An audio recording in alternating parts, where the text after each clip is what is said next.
Very good morning, everyone. So, here I am again in the part 3 of the rapid revision of the Indian Contract Act. हमने part 1 of the video में cover किया था free consent से पहले पहले, यानी कि unit 1 and unit 2. हमने पार्ट 2 में कवर किया था पूरा यूनिट 3, यानी कि टोटलिटी में फ्री कंसेंट. और अब हम स्टार्ट कर रहे हैं पार्ट 3 के साथ, जिसमें कि हम लेफ्ट ओवर कॉन्ट्रैक्ट एक्ट पूरा कंप्लीट करने की कोशिश करेंगे. राइट, तो here we are at unit 4, performance of contract. Performance of contract बच्चे 3 तरह का होता है: actual performance, attempted performance. Actual performance का मतलब होता है कि दोनों पार्टीज ने अपना अपना काम कर दिया, मतलब both parties fulfilled their obligation time period के विदिन, और उनके प्रति कुछ भी करना बाकी नहीं रह गया. तो जब दोनों पार्टी अपने अपने काम को कंप्लीट कर चुके हैं, कॉन्ट्रैक्ट खत्म हो गया है, तो हम कहेंगे contract is said to be discharged. ठीक है, आगे नेक्स्ट है अटेम्प्टेड परफॉर्मेंस. अटेम्प्टेड परफॉर्मेंस का मतलब होता है टेंडर.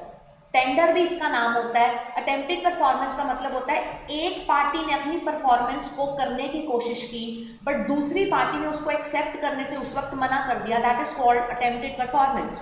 तो मान लो प्रॉमिसर है, प्रॉमिसर ने ऑफर किया अपना काम करने का, प्रॉमिसी ने एक्सेप्ट करने से मना कर दिया.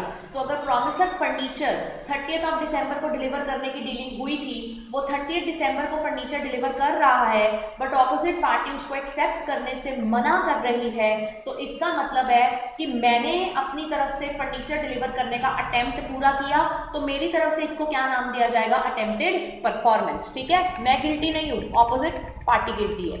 अब जो नॉन गिल्टी पार्टी होती है उसके पास 2 ऑप्शन आ जाती हैं. पहला, या तो कॉन्ट्रैक्ट को डिस्चार्ज कर दो, खत्म करो उसके साथ और डैमेजेस के लिए स्यू करो, या कॉन्ट्रैक्ट को सबसिस्टिंग मानो. सबसिस्टिंग का मतलब है तूने गलती की है ना, मैं उसका नुकसान क्यों भुगतूं, अभी भी मैं कॉन्ट्रैक्ट को कॉन्टिन्यूड, सबसिस्टिंग का मतलब है कॉन्टिन्यूड मानती हूँ. तेरे पास अभी भी अपॉर्चुनिटी है कि जो तूने डिफॉल्ट किया उसको ठीक कर दे. I am giving you one more chance to do it. If you will do it then that's fine. ठीक है, आगे नेक्स्ट आता है सेक्शन 40. कॉन्ट्रैक्ट कौन परफॉर्म करता है? Answer is it is very obvious, dependent कि कॉन्ट्रैक्ट का नेचर क्या है. कॉन्ट्रैक्ट का नेचर क्या है? अगर कॉन्ट्रैक्ट पर्सनल नेचर का है, तो पर्सनल नेचर का मतलब होता है किसी बंदे के हुनर के ऊपर कॉन्ट्रैक्ट बेस्ड है, किसी बंदे की इंटेलिजेंस के ऊपर कॉन्ट्रैक्ट बेस्ड है, उसके एक्सपर्टिज्म, उसके टैलेंट के ऊपर कॉन्ट्रैक्ट बेस्ड है. ऐसे कॉन्ट्रैक्ट्स जो टैलेंटेड पर्सन होता है या जो हुनरबाज होता है उसके ऊपर ही डिपेंडेंट होगा, और वो अकेला कौन होगा? प्रॉमिसर. अगर यहाँ पे प्रॉमिसर मर गया तो वो कॉन्ट्रैक्ट परफॉर्म नहीं हो सकता. क्यों? क्योंकि वो उसके हुनर के ऊपर डिपेंडेंट था. बट अगर कॉन्ट्रैक्ट नॉर्मली कमर्शियल नेचर का है, जिसमें स्किल, नॉलेज, एक्सपर्टिज्म या टैलेंट की दूर दूर तक कोई ज़रूरत नहीं है, जैसे कि मान लो किसी को आपने सीमेंट की बोरियां डिलीवर करनी है, तो सीमेंट की बोरियां डिलीवर करने में कोई स्किल, कोई टैलेंट, कोई हुनर नहीं चाहिए. कोई भी पर्टिकुलर पर्सन उसकी लोडिंग करके उसको प्रोवाइड कर सकता है. ठीक है, ऐसे कॉन्ट्रैक्ट्स को सिर्फ प्रॉमिसर को करने की जरूरत नहीं होती. ऐसे कॉन्ट्रैक्ट्स को प्रॉमिसर का एजेंट भी कर सकता है, प्रोवाइडेड उसको अथॉरिटी डेलीगेट की है जिंदा रहते हुए. किसने? प्रॉमिसर ने. उसका लीगल रिप्रेजेंटेटिव भी कर सकता है. अगर प्रॉमिसर मर जाता है तो कोई थर्ड पर्सन भी कर सकता है, लेकिन उस थर्ड पर्सन को लाने से पहले प्रॉमिसर और प्रॉमिसी की कंसेंट होनी जरूरी है. Consent of both parties required. Joint promiser भी कर सकता है. जॉइंट प्रॉमिसर का मतलब होता है हम आपस में इकट्ठे मिलके इस परफॉर्मेंस को कंप्लीट करेंगे. ठीक है, आगे चलते हैं. Effect of refusal, section 38 and 39. Effect of refusal to accept offer of performance. इसका मतलब है, ध्यान से समझिए, effect of refusal to accept offer of performance. इसका मतलब है मना कौन कर रहा है? प्रॉमिसी. प्रॉमिसी, लाइन पढ़ के पता लग रहा है कि आप एक्सेप्ट नहीं कर रहे, तो मना कौन कर रहा है? प्रॉमिसी. इसका मतलब अटेम्प्ट किया प्रॉमिसर ने, अटेम्प्ट किया प्रॉमिसर ने. गिल्टी फॉर नॉन एक्सेप्टेंस कौन है? प्रॉमिसी. राइट. सेक्शन 39, ध्यान से देखिए wordings. Effect of refusal by party to perform. To perform कौन करता है? प्रॉमिसर. इसका मतलब अब गिल्टी कौन है? प्रॉमिसर. अब काम कर कौन रहा है? Attempted by promisee. तो 38, 39 उल्टा है एक दूसरे का. राइट. सी, जो भी गिल्टी पार्टी होती है उसको डैमेजेस तो देने पड़ेंगे। देखो सेक्शन 38 क्या कहता है, सेक्शन 38 कहता है प्रॉमिसर ने अपनी परफॉर्मेंस जब ऑफर करी तो उसको अब प्रॉमिसी ने एक्सेप्ट करने से मना कर दिया, देन प्रॉमिसर अब रिस्पॉन्सिबल नहीं है नॉन परफॉर्मेंस के लिए और प्रॉमिसर अपने राइट्स लूज नहीं करता है, प्रॉमिसर अपने राइट्स लूज नहीं करता है, मतलब उसके पास पूरा राइट है कि वो उसको डैमेजेस के लिए स्यू कर सकता है। ठीक है, आगे राइट हैंड साइड पे चलते हैं। राइट हैंड साइड कहता है अब गड़बड़ कौन कर रहा है, प्रॉमिसर। वो कहते हैं when party to contract has refused to perform, जब प्रॉमिसर ने अपना काम करने से मना कर दिया, रिफ्यूज्ड टू परफॉर्म और disabled himself from performing his promise।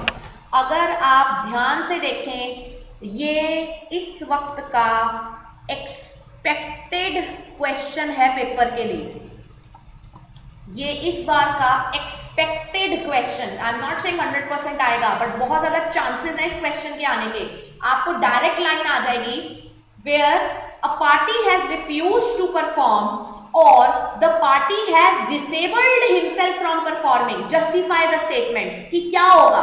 तो आप उसमें लिखोगे कि यहां पे प्रॉमिसी के पास दो ऑप्शन आ जाएंगी, एक या तो प्रॉमिसी कॉन्ट्रैक्ट को पुट एन एंड कर सकता है या प्रॉमिसी कॉन्ट्रैक्ट को कंसिडर कर सकता है सब्सिस्टिंग, कॉन्टिन्यूड मान के चलेंगे, कॉन्टिन्यूड मान के चलेंगे।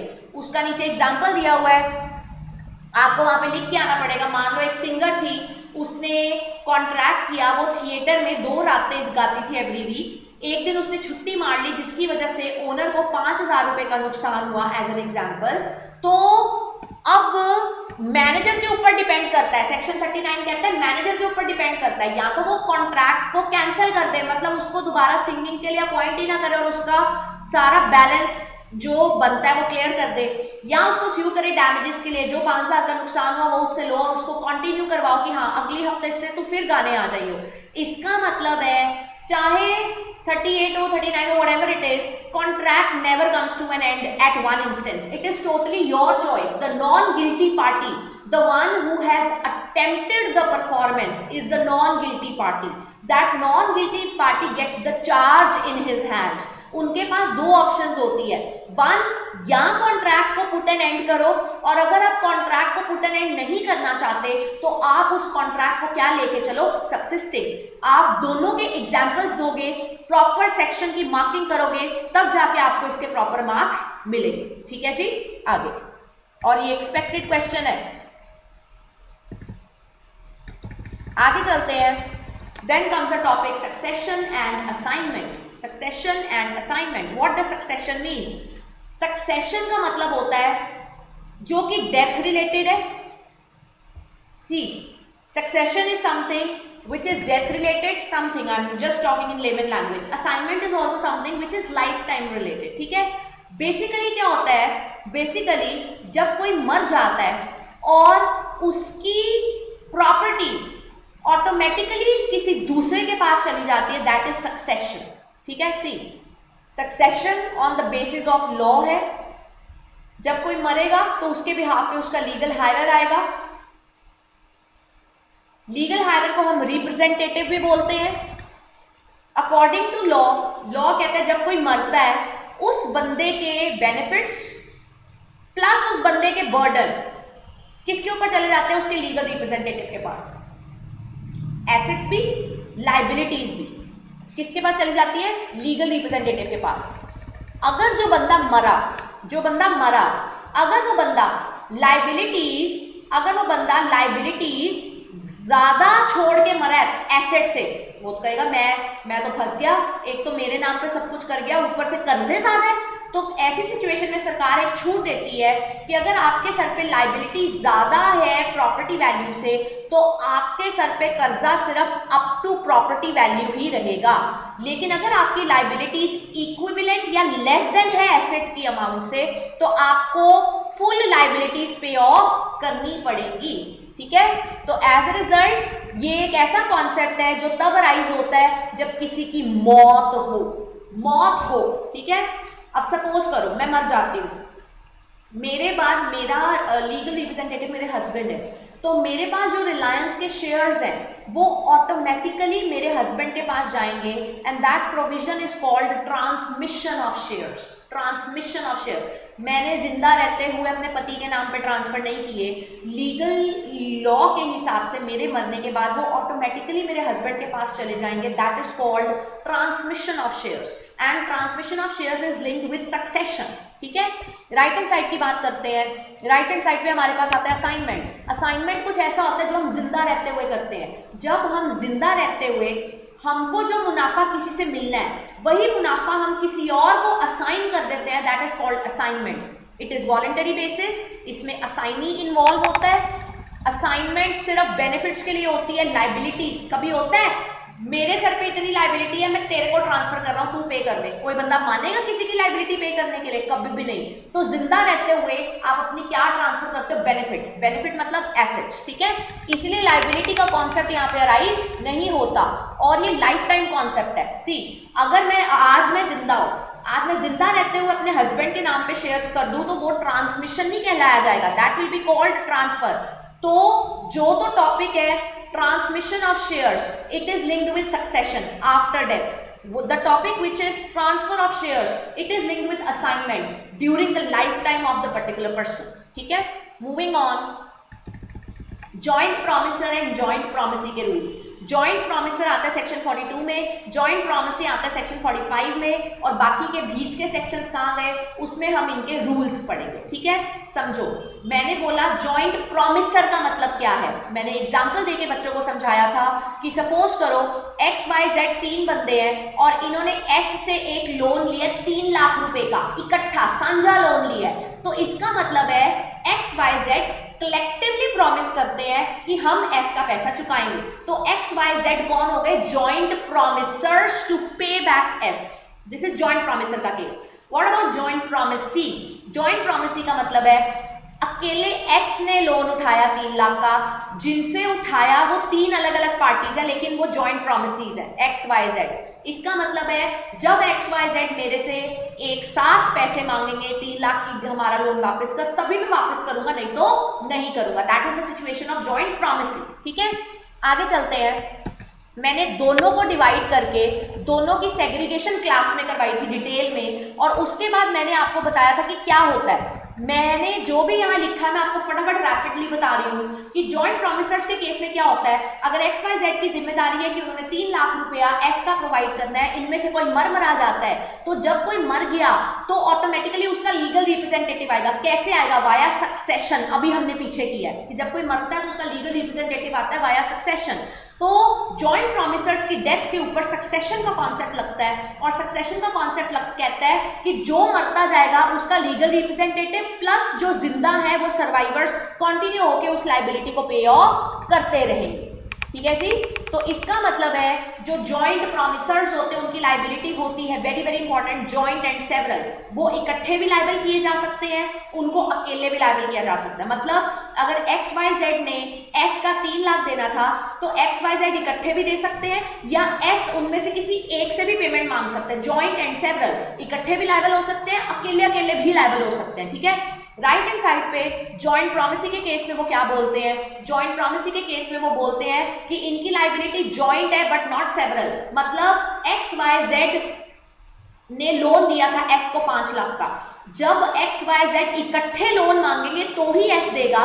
अगर XYZ में से किसी एक ने S से लोन वापस मांगा तो देने की जरूरत नहीं है, जॉइंट है बट सेवरल नहीं है। इकट्ठे मांग सकते हैं, कल्ले कल्ले नहीं मांग सकते, ठीक है।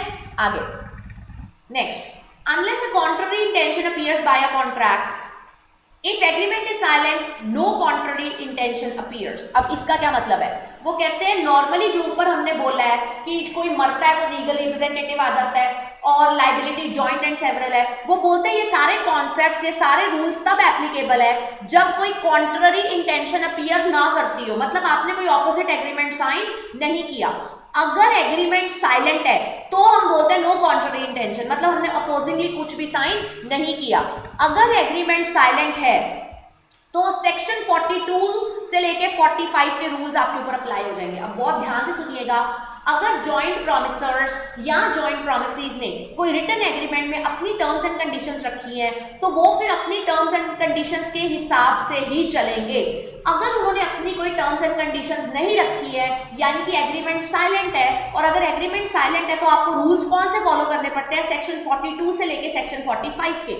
अब ये रूल्स क्या बोलते हैं? सेक्शन 42 पहला रूल बोलता है voluntary discharge of obligation by joint promisor. इसका मतलब होता है कि अगर कोई एक मर गया तो मरने के बाद उसका लीगल रिप्रेजेंटेटिव लायबल कंसिडर किया जाएगा। Next section 43 sub section small A, it says if they do not discharge their obligation on their own, अगर वो अपने आप पैसा नहीं चुकाते, then any one of them may be compelled by promisee to pay। मैंने आपको बोला था joint and several, joint का मतलब है S तीनों को लायबल करेगा, and several का मतलब है S की मर्जी है तो वो सिर्फ SZ को भी लायबल कर सकता है। Section 43 subsection B, it says if one of the joint promisers made to perform whole contract, अगर किसी एक जॉइंट प्रॉमिसर ने पूरी पेमेंट कर दी जॉइंट प्रॉमिसी को तो बाकी सारे जॉइंट प्रॉमिसर से वो अपना कंट्रीब्यूशन वापस क्लेम कर सकता है। Section 43 subsection C, it says अगर जॉइंट प्रॉमिसेस में से किसी ने डिफॉल्ट किया तो जो भी डिफॉल्ट की अमाउंट बनती है वो प्रॉमिसी डिफॉल्ट नहीं बेयर करेगा, रादर जो बाकी के जॉइंट प्रॉमिसर्स हैं उनको इक्विवेलेंट अमाउंट में उस अमाउंट को लेके आना पड़ेगा। सेक्शन 44 कहता है अगर प्रॉमिसी की मर्जी है कि वो सारे जॉइंट प्रॉमिसर्स में से किसी एक को रिलीज कर देता है कि मतलब मैं तेरे को लायबल नहीं करूंगा, तो जॉइंट प्रॉमिसर की नजर में वो पर्टिकुलर जॉइंट प्रॉमिसी की नजर में वो रिस्पेक्टिव जॉइंट प्रॉमिसर डिस्चार्ज हो जाएगा, बट वो जॉइंट प्रॉमिसर बाकी जॉइंट प्रॉमिसर्स की नजर में कभी भी डिस्चार्ज नहीं होगा जब तक वो पूरी पेमेंट नहीं कर देता। ठीक है, तो इसका मतलब जो सारे रूल्स जॉइंट प्रॉमिसर्स के ऊपर एप्लीकेबल है वही सारे रूल्स जॉइंट प्रॉमिसीज के ऊपर भी एप्लीकेबल है। The only point is section 45 उसमें ऐड हो जाता है जो कि बोलता है कि जॉइंट प्रॉमिसर्स की लायबिलिटी तो जॉइंट एंड सेवरल है, बट जॉइंट प्रॉमिसीज की लायबिलिटी जॉइंट है बट नॉट सेवरल है। ठीक है, मूविंग ऑन, नेक्स्ट हमारे पास आता है time and place for performance. Time and place for performance of promise, section 46 से लेके सेक्शन 50 तक। What does this section says? It says section 46 कहता है अगर आपने मैंने बच्चों को ये एक चार्ट दिया है अपनी क्लास में, this is the chart given to the students. आप सबने अपनी कॉपीज आगे रखी है, आप सबने मेरे साथ ये चार्ट बनाया हुआ है। सेक्शन 46 कहता है टाइम फिक्स्ड नहीं है, रिक्वेस्ट नहीं थी और इसीलिए आपको उस ट्रांजैक्शन को कब परफॉर्म करना पड़ेगा? Reasonable time. What is reasonable time? It is a question of fact. Section 47 कहता है टाइम फिक्स्ड था लेकिन प्रॉमिसी ने रिक्वेस्ट नहीं करनी थी। जो टाइम फिक्स्ड था तो आपको उस टाइम फिक्स्ड, टाइम का मतलब यहाँ पे क्या होता है? 9 बजे 10 बजे नहीं होता। टाइम फिक्स्ड का मतलब होता है डेट, जौन सी तारीख फिक्स थी उसके हिसाब से बिजनेस आवर्स के बीच में आपको डिलीवरी करनी पड़ेगी। सेक्शन 48 कहता है टाइम भी फिक्स था प्लस ये कंडीशन भी रखी गई थी कि प्रॉमिसी अप्लाई करेगा तो ही मैं डिलीवरी दूंगा, तो फिर टाइम की सेकंड प्रायोरिटी हो जाती है, प्रॉमिसी अप्लाई करेगा उसकी फर्स्ट प्रायोरिटी हो जाती है। ठीक है, सेक्शन 49 में टाइम की जगह प्लेस वर्ड आ जाता है। प्लेस फिक्स्ड है और प्रॉमिसी रिक्वेस्ट करेगा कि मेरे को डिलीवरी करो, तो प्रॉमिसी प्लेस फिक्स्ड है कि कहाँ डिलीवरी करनी है, प्लस प्रॉमिसी रिक्वेस्ट करेगा कि मेरे को डिलीवरी करो। तो basically it is the responsibility of the promisor to apply to promisee कि क्या तेरे को इस जगह पे अब डिलीवरी कर दी जाए। ठीक है, अगर प्लेस फिक्स नहीं है, प्लेस फिक्स नहीं है और बिना उसके है तो इट डिपेंड्स। ठीक है, तो प्लेस अगर फिक्स्ड है तो एग्रीमेंट के हिसाब से चलो, प्लेस अगर फिक्स्ड नहीं है तो प्रॉमिसर की जिम्मेदारी बनती है कि वो प्रॉमिसी से रिक्वेस्ट करे कि भाई बता तेरे को डिलीवरी कहाँ पे चाहिए। आगे चलते हैं रेसिप्रोकल प्रॉमिसेस के ऊपर। रेसिप्रोकल प्रॉमिसेस का मतलब है एक बंदे ने कोई बात प्रॉमिस की, ऑपोजिट पार्टी ने भी उसके प्रति कोई बात प्रॉमिस कर दी, तो प्रॉमिस के साथ प्रॉमिस एक्सचेंज हुआ, that will be called reciprocal promises. Reciprocal promises according to section 2 clause F, reciprocal promises 3 तरह के होते हैं। देखो मैंने चार्ट दिया हुआ है, conditional and dependent, mutual and independent, mutual and concurrent reciprocal promise. अगर आप कंसिडर करोगे इसको, कंडीशनल एंड डिपेंडेंट का मतलब होता है एक का काम दूसरे के प्रायर परफॉर्मेंस के ऊपर निर्भर करता है। म्यूचुअल एंड इंडिपेंडेंट का मतलब होता है एक का काम दूसरे के काम के ऊपर बिल्कुल भी निर्भर नहीं है, विद कोई डिपेंडेंसी नहीं है। म्यूचुअल एंड कॉन्करेंट का मतलब होता है दोनों जने काम साइमल्टेनियसली करेंगे। एज एन एग्जांपल मैं बोलूं कैश सेल्स, उसी वक्त पैसा गया उसी वक्त payment I, that is mutual and concurrent, दोनों चीजें एक साथ हुई। म्यूचुअल एंड इंडिपेंडेंट, अगर मैंने किसी को बोला मैं तेरे को 15 को डिलीवरी करूंगी, वो बंदा कहता है मैं आपको 30 को पेमेंट करूंगा, दोनों की डेट्स डिफरेंट है, it is mutual and independent. अगर कोई आर्किटेक्ट मेरे घर में आया, मैंने उसको बोला कि मुझे ये कंस्ट्रक्ट करके दे, वो कहता है जी रॉ मटेरियल ला के दो, तो आर्किटेक्ट का काम करना मेरे रॉ मटेरियल लाने के ऊपर डिपेंडेंट है। तो ये एग्जांपल हो गया कंडीशनल एंड डिपेंडेंट का। ठीक है जी, आगे बात करते हैं what are the rules for reciprocal promises. Rules for reciprocal promises का भी मैंने क्लास में चार्ट दिया है, एक एक एग्जांपल को कट करके मैंने एक्सप्लेन करवाया हुआ है। अभी सिंस हम रैपिड रिवीजन कर रहे हैं तो मैं इतनी डिटेलिंग में नहीं जाऊंगी, लेकिन स्टिल जिनके पास कॉन्सेप्ट है they will come to know, उनको एक माइंड क्लियर हो जाता है कि हाँ ये पॉइंट मैम ने उस वक्त बोला था। सेक्शन 51 क्या कहता है? Contract consists of reciprocal promise and such reciprocal promise are to be performed simultaneously। इसका मतलब है अगर कुछ नहीं दिखा होता तो दोनों जने, प्रॉमिसर रेडी होना चाहिए परफॉर्म करने के लिए और प्रॉमिसी रेडी होना चाहिए उस ट्रांजेक्शन को एक्सेप्ट करने के लिए। Section 52, if contract expressly provided the order, ये बताया गया था कि पहले प्रॉमिसर ने काम करना है कि पहले प्रॉमिसी ने करना है। अगर ऑर्डर फिक्स्ड है तो आपको उसको ऑर्डर मेंशन के हिसाब से ही करना पड़ेगा, not otherwise. Section 52 subsection 2 it says अगर ऑर्डर प्रोवाइडेड नहीं था तो सिचुएशन को देखते हुए डिसाइड किया जाएगा कि किसका पहले काम करना जरूरी था।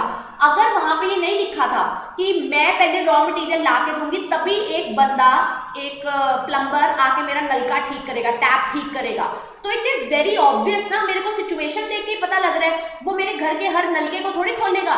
It is very obvious that it is my responsibility to tell him कि हाँ कौन सा वाला नलका उसको ठीक करना है, राइट?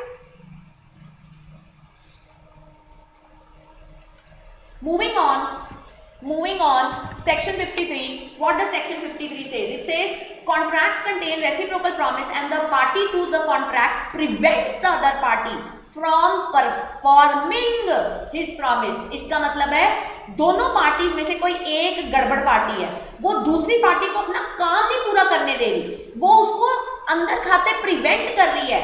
अगर तुम पकड़े गए कि तुमने जानबूझ के ऐसा माहौल पैदा किया था कि ऑपोजिट पार्टी कॉन्ट्रैक्ट को पूरा ना कर पाए, तो ऑपोजिट पार्टी के प्रति कॉन्ट्रैक्ट को क्या कंसीडर कर दिया जाएगा? वॉइडेबल। ठीक है जी। सेक्शन 54 क्या कहता है? सेक्शन 54 कहता है contract contains reciprocal promises and one of them can not be performed और its performance cannot be claimed till the other promise is performed। इसका मतलब है जब तक तुम काम करोगे नहीं मैं तो कुछ कर ही नहीं पाऊंगा। एज एन एग्जाम्पल, जब तक आप एक लेंटर क्रिएट नहीं करोगे उसके ऊपर बिल्डिंग कैसे क्रिएट होगी? तो पहले लेंटर वाले का काम है, उसके बाद बिल्डिंग क्रिएट करने वाले का काम है, उसके बाद पेंटर का काम शुरू होगा, उसके बाद पीओपी का काम शुरू होगा। तो every work is dependent on one's work to be done. ठीक है जी। आगे, promiser of the promise which is to be performed first so that the other may be performed fails to perform his part। अब जिसके काम के ऊपर जिसका काम निर्भर करता था, जिसके काम के ऊपर दूसरे का काम डिपेंडेंट था, तो अगर उस पार्टी ने अपना काम पूरा नहीं किया, एज एन एग्जाम्पल अगर लेंटर वाले ने टाइमली लेंटर नहीं डाला तो हम ब्लेम पेंट वाले पे नहीं डाल सकते कि तूने टाइमली पेंट नहीं किया। क्यों? क्योंकि पेंटर बोलेगा मेरा काम लेंटर डलने के बाद शुरू होना था, तो मेरा काम लेंटर डलने के ऊपर डिपेंडेंट था। तो अगर उस पार्टी ने ही डिफॉल्ट कर दिया तो इट इज वेरी ऑब्वियस कि मेरा काम भी तो लेट होगा ही। ठीक है जी। आगे चलते हैं section 57। What does section 57 says? Section 57 कहता है कॉन्ट्रैक्ट कंटेन रेसिप्रोकल प्रॉमिस और उसमें से कुछ ना कुछ लीगल है और कुछ प्रोविजंस इलीगल निकल आए। ठीक है, तो वो बोलते हैं जो लीगल वाली प्रोविजंस है वो वैलिड है, जो इलीगल वाली प्रोविजंस है वो वॉइड है। अगर लीगैलिटी और इलीगैलिटी को तुम सेपरेट ना कर पाओ तो पूरे का पूरा क्या हो जाएगा? इलीगल। ठीक है जी। आगे चलते हैं section 55, one of the very very important section. Section 55, time as an essence to contract. Time, time is the essence of contract का मतलब होता है क्या समय की वैल्यू थी। वो कहते हैं, देखते हैं, पार्टीज की इंटेंशन, पार्टीज के इरादों के ऊपर डिपेंड करता है कि क्या टाइम इसेंस टू कॉन्ट्रैक्ट था कि टाइम इसेंस टू कॉन्ट्रैक्ट नहीं था। मैंने दो पार्ट्स में डिवाइड किया है। मैंने क्लास में ये बात बताई थी कि टाइम को इसेंस तब माना जाता है जब काम का विद इन स्पेसिफाइड टाइम होना जरूरी है, और अगर कोई स्पेसिफिक टाइम स्पेसिफिकली मेंशन नहीं किया गया था, इसका मतलब है टाइम की इतनी वैल्यू नहीं है, राइट। तो आगे, अगर आप उस डेट के बियॉन्ड डिले कर देते हो और डिले करने की वजह से इंजरी हो जाती है या डिले की वजह से आपकी कोई अपॉर्चुनिटी लॉस्ट हो जाती है, तो हम मानेंगे टाइम इसेंस था भाई, हर जाना भुगत, यू हैव टू पे डैमेजेस।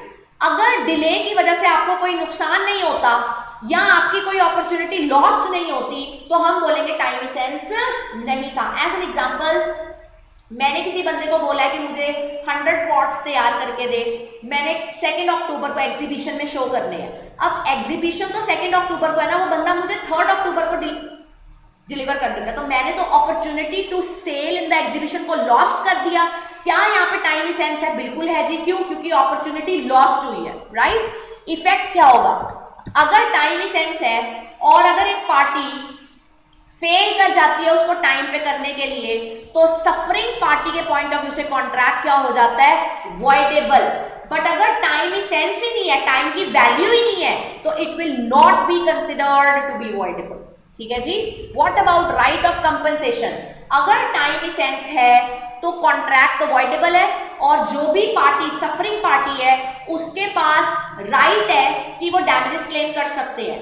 लेकिन अगर सफरिंग पार्टी ने ये ऑप्शन चूज करी कि टाइम बहुत इंपॉर्टेंट था लेकिन फिर भी मैं ट्रांजैक्शन को एक्सेप्ट कर रहा हूं, उन्होंने फिर भी एक्सेप्ट कर लिया, तो पहले जो उनके पास राइट टू क्लेम कंपनसेशन था, अब वो right to claim compensation lost हो जाता है।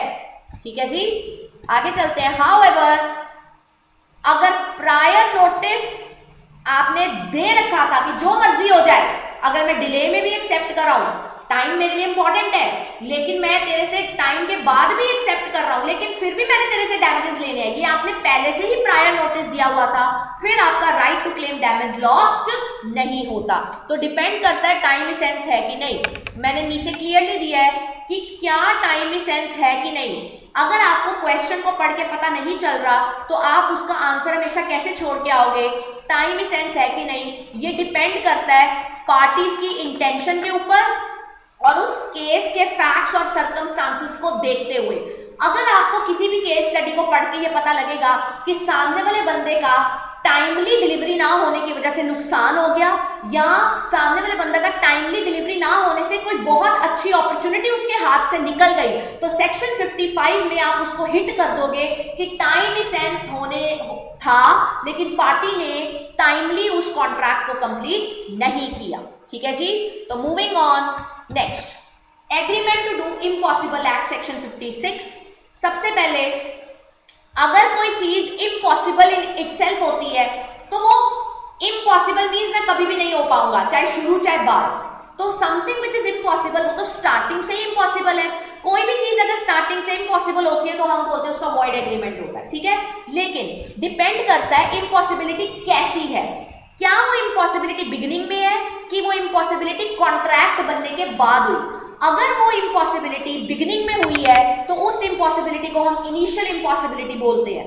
अगर वही इम्पॉसिबिलिटी बाद में हुई है तो हम उसको इंडियन लॉ में सब्सिक्वेंट इम्पॉसिबिलिटी बोलते हैं, इंडियन लॉ में सुपरवीनिंग इम्पॉसिबिलिटी बोलते हैं, इंडियन लॉ में पोस्ट कॉन्ट्रैक्चुअल इम्पॉसिबिलिटी बोलते हैं, लेकिन इंग्लिश लॉ में हम उसको डॉक्ट्राइन ऑफ फ्रस्ट्रेशन बोलते हैं। ठीक है। जब स्टार्टिंग ही डिफॉल्टेड है, स्टार्टिंग से ही किसी चीज का हो पाना इम्पॉसिबल है, तो स्टार्टिंग डिफॉल्टेड है तो वॉइड एग्रीमेंट होगा। और सब्सिक्वेंट इम्पॉसिबिलिटी का मतलब है पहले सब कुछ ठीक था, बाद में कोई सिचुएशन ऐसी हुई कि अब उसका हो पाना पॉसिबल नहीं है, तो इनिशियली एवरीथिंग वाज राइट, बाद में प्रॉब्लम आई है, therefore it will be a void contract. ठीक है जी। इनिशियल इम्पॉसिबिलिटी की बात करते हैं। वो बोल रहे हैं अगर पार्टीज आपस में एग्री करती हैं अपॉन समथिंग जिसका ऑब्वियसली इम्पॉसिबल है हो पाना, तो इट डजंट मैटर वो इम्पॉसिबिलिटी दोनों पार्टीज को नोन थी कि वो इम्पॉसिबिलिटी दोनों पार्टीज को नॉट नोन थी, it doesn't matter. Something which is initially impossible to happen will always makes an agreement void. ठीक है, तो जो इम्पॉसिबिलिटी है क्या आप उस काम को कर पाओगे? Answer is no. तो क्या पॉइंट आएगा? It need not to be performed, it need not to be performed. ठीक है, राइट हैंड साइड पे चलते हैं सुपरवीनिंग इम्पॉसिबिलिटी पे। सुपरवीनिंग इम्पॉसिबिलिटी में वो बोल रहे हैं when performance of promise becomes impossible, पहले impossible नहीं था, बाद में impossible बन गया किसी illegal reason की वजह से, किसी unexpected event की occurrence की वजह से, circumstances change हो जाने की वजह से etc. तो बाद में उसको हम क्या बोल देंगे? void। ठीक है, अगर आप कहीं पे बुकिंग करवाने गए हो और वो रिजॉर्ट ऑलरेडी उसमें आग लगी पड़ी है तो आप क्या बुकिंग दोगे? नहीं, वॉइड एग्रीमेंट। अगर आप बुकिंग देने गए हो, रिजॉर्ट बिल्कुल ठीक था, आपने इनिशियल स्टेज में पेमेंट करी और जब शादी की बारी आई उससे थोड़ी देर पहले रिजॉर्ट को आग लग गई, तो that will be a void contract. तो जब वॉइड एग्रीमेंट होगा the reason can be initial impossibility, जब वॉइड कॉन्ट्रैक्ट होगा the reason can be supervening, subsequent, post contractual या doctrine of frustration, all are names for subsequent impossibility. ठीक है जी, आगे चलते हैं। नेक्स्ट टॉपिक हमारे पास आता है एप्रोप्रिएशन ऑफ पेमेंट, सेक्शन 59 से लेके 61 तक। What does this topic says? Appropriation of payment 59 से लेके 61। एप्रोप्रिएशन ऑफ पेमेंट का मतलब होता है application of payment, application payment करना। ठीक है, कई बार क्या होता है, समटाइम्स डेटर बहुत सारे डेट्स ओन करता है सेम क्रेडिटर से और उसकी पेमेंट करता है, बट वो पेमेंट सफिशिएंट नहीं है। यहां पे कुछ इंपॉर्टेंट कीवर्ड्स हैं जो इस सेक्शन 59 से 61 को डील करते हैं। पहला, सेवरल डेट्स होने चाहिए, सेवरल डेट्स होने चाहिए। दूसरा पॉइंट, क्रेडिटर सेम होना चाहिए। तीसरा पॉइंट, डेटर ने पेमेंट की है, डेटर ने पेमेंट की है। चौथा पॉइंट, जो पेमेंट उसने की है वो सारे डेट्स को सेटिस्फाई नहीं करती, कम पैसे दिए। ठीक है, अब जब उसने पैसे कम दिए हैं तो उसकी एडजस्टमेंट करनी पड़ेगी। तो जब आप पेमेंट को एडजस्ट करोगे बाकी डेट्स के प्रति, उस सिचुएशन को या उस कॉन्सेप्ट को हम बोलते हैं एप्रोप्रिएशन ऑफ पेमेंट। मैंने नीचे एग्जांपल भी दिया हुआ है कि एक्स एक डेटर है, उसने 21 लाख रुपए का लोन ले रखा है वाई से, लेकिन वो लोन एक ही दिन में नहीं लिया। मान लो 1 लाख का लोन अलग लिया, 2 लाख का अलग, 3, 4, 5, 6 ऐसे करके 6 अलग अलग लोन ले रखे हैं। तो X owes different amounts to be paid to Y। उसने अब पे कर दिया 7 लाख रुपया। अब कहां 21 लाख, कहां 7 लाख, किसमें से डिडक्ट करूं? तो वो 7 लाख रुपया कहां एडजस्ट किया जाएगा 21 लाख में से, उसको बोला जाता है एप्रोप्रिएशन ऑफ पेमेंट। तो एप्रोप्रिएशन ऑफ पेमेंट में हमारे पास 3 सिचुएशंस आती हैं जो कि आपको सामने दिख रहा होगा। सिचुएशन 1 कहती है, जिसके ऊपर सेक्शन 59 लगता है, सिचुएशन 1 कहती है एप्रोप्रिएशन बाय डेटर। डेटर ने जब पैसे दिए, उसने क्रेडिटर को बताया कि तूने किस डेट में से अमाउंट को माइनस करना है। सिचुएशन बी, जब एप्रोप्रिएशन करी क्रेडिटर ने, मतलब डेटर निकम्मा निकला, डेटर ने क्रेडिटर को नहीं बताया कि तूने कौन से डेट में से अमाउंट को माइनस करना है, तो क्रेडिटर ने उसको अपनी विश पे किया। तीसरा, सिचुएशन 3, जब डेटर क्रेडिटर दोनों निकम्मे निकले, उन्होंने आपस में भिड़त हो गई, लड़ पड़े, डिस्प्यूट हो गया और वो दोनों अब नहीं डिसाइड कर पा रहे कि कौन से डेट में से अमाउंट को माइनस किया जाए और दोनों कोर्ट का दरवाजा खटखटा देते हैं। तो जब आप एप्रोप्रिएशन करवाते हो कानून के हिसाब से, तो सेक्शन आपके ऊपर लग जाता है 61। तो 59 डील्स विद डेटर पेमेंट करते वक्त बताता है, 60 डील्स विद डेटर ने नहीं बताया इसलिए क्रेडिटर अपने हिसाब से डिडक्ट करता है, 61 डील्स विद डेटर ने बताया नहीं, क्रेडिटर कर पाया नहीं, तो यहां पे कानून बीच में आ गया। ठीक है जी, आगे चलते हैं। आगे ठीक है, नीचे मैंने आपको एक चार्ट दिया था क्लास में, सेक्शन 59 एप्रोप्रिएशन, क्रेडिटर, डेटर। ठीक है, अब देखना होता है, आपको केस स्टडी में डाल सकते हैं वो कि कौन से डेट की बात हो रही है। लॉफुल डेट, लॉफुल डेट तीनों में पे हो सकता है, 59, 60, 61। अनलॉफुल डेट तीनों में पे नहीं हो सकता। एक अनलॉफुल डेट की एप्रोप्रिएशन कभी नहीं हो सकती, याद रखना है। Disputed debt, what does disputed debt means? Disputed debt का मतलब होता है कोर्ट में उसकी अभी पैरवी चल रही है, अभी कोर्ट ने नतीजा नहीं दिया। जब कोर्ट ने अभी तक डिसीजन ही नहीं दिया तो क्या डेटर क्रेडिटर उसको अपने आप अपनी मर्जी कर सकते हैं? आंसर इज नहीं। तो डेटर नहीं कर सकता, क्रेडिटर नहीं कर सकता। डिस्प्यूट कहां पे चल रही थी? कोर्ट में। जज ने डिसीजन दिया कि हाँ इसकी पेमेंट होगी, तो यहां पे हो सकता है। ठीक है, नेक्स्ट चलते हैं। नेक्स्ट मैंने आपको लिखवाया था, ये मैंने आपको डिफरेंट तरह के डेट्स लिखवाए हैं। पहला मैंने आपको लिखवाया, अगर आप ध्यान से देखो, लॉफुल डेट में क्या सिचुएशन होगी 59, 60, 61 में। दूसरा मैंने आपको करवाया अनलॉफुल डेट में क्या सिचुएशन होगी। तीसरा मैंने आपको करवाया डिस्प्यूटेड डेट में क्या सिचुएशन होगी। फोर्थ आपके सामने आता है टाइम बार्ड डेट में क्या सिचुएशन होगी। याद करो, टाइम बार्ड डेट का मतलब क्या होता है? जिसको 3 साल लैप्स कर गए हैं, जिसको 3 साल लैप्स कर गए हैं। अब मैंने यहाँ पे टाइम बार्ड डेट नहीं लिखा, मैंने नीचे लिखा हुआ टू बिकम। टाइम बार्ड होने वाला है, याद करो। टाइम बार्ड डेट क्या होता था? अगर आपने मूवेबल थिंग्स के लिया है तो 3 साल लैप्स करते ही वो टाइम बार्ड हो जाएगा, नॉट एनफोर्सिएबल। अगर आपने उसको नॉन मूवेबल गुड्स के लिए लिया है तो 12 इयर्स लैप्स करते ही वो टाइम बार्ड हो जाएगा, नॉट एनफोर्सिएबल। आप क्लेम नहीं कर पाओगे, ठीक है ना। आप खुद सोचो, जो डेट टाइम बार्ड होने ही वाला है और डेटर को पता है कि क्रेडिटर मेरे से क्लेम नहीं कर पाएगा, डेटर उसकी पेमेंट नहीं करेगा, क्रेडिटर उसकी पेमेंट प्रायोरिटी बेसिस पे करेगा और कानून उसकी पेमेंट करवा सकता है। और जो ऑलरेडी टाइम बार्ड डेट हो चुका है, टाइम बार्ड हो चुका है, डेटर उसकी पेमेंट करेगा नहीं, क्रेडिटर उसको क्लेम कर नहीं पाएगा, हाँ, और कोर्ट उसको एनफोर्सिएबल करता नहीं है। कोर्ट बोलता है नॉट एनफोर्सिएबल है, क्यों? क्योंकि ये टाइम बार्ड, राइट। आगे नेक्स्ट टॉपिक आता है पेमेंट टू बी डिडक्टेड। जब डेटर की मर्जी चलेगी, डेटर बोलेगा पहले प्रिंसिपल अमाउंट में से माइनस करो, बाद में इंटरेस्ट। डेटर बोलेगा पहले प्रिंसिपल अमाउंट में से माइनस करो, बाद में इंटरेस्ट। क्रेडिटर और कानून एक ही बात बोलते हैं, वो बोलते हैं पहले इंटरेस्ट में से जितना पैसा तू देगा, पहले जो तेरा लोन का इंटरेस्ट बना है, पहले इंटरेस्ट माइनस होगा, बैलेंसिंग फिगर में से क्या अमाउंट होगी? प्रिंसिपल। ठीक है, आगे चलते हैं जी। नेक्स्ट आते हैं सेक्शन 59 से 61 एप्रोप्रिएशन ऑफ पेमेंट। इसको आप रीडिंग दोगे। केस स्टडीज मैंने क्लास में डिटेल में करवाई हैं, उनकी मैं डिस्कशन में नहीं जाऊंगी since it is a rapid revision. तो हम आगे चल रहे हैं, मूविंग। ये सारी आपको दिख रहा होगा, ये सारी केस स्टडीज है जो मैंने आपको खुद करवाई हैं, आपके साथ डिस्कस की हैं, आपको डिटेल में इनका वर्णन दिया है। तो we moving on to the very next topic, contracts which need not to be perform, section 62 से लेके 67। वो कॉन्ट्रैक्ट जिनको करना जरूरी नहीं होता। Understand this thing again, this is a very important topic. सबसे पहले आता है effect of novation, rescission, alteration of contract, section 62 में 3 चीजें कवर कर रहे हैं हम, novation, rescission and alteration. If you see, novation में हमारे पास क्या आएगा? नोवेशन का मतलब होता है सब्स्टिट्यूशन। जो इकोनॉमिक्स में सब्स्टिट्यूशन होता है, लॉ में उसके लिए वर्डिंग होती है नोवेशन। नोवेशन का मतलब होता है पुराने को छोड़ो, नए को पकड़ो। तो जब आप पुरानी चीज को सब्स्टिट्यूट कर देते हो नई के साथ, दैट इज कॉल्ड नोवेशन। ठीक है, मैंने आपको नोवेशन को 2 पार्ट्स में डिवाइड किया हुआ है कि नोवेशन 2 तरह का होता है।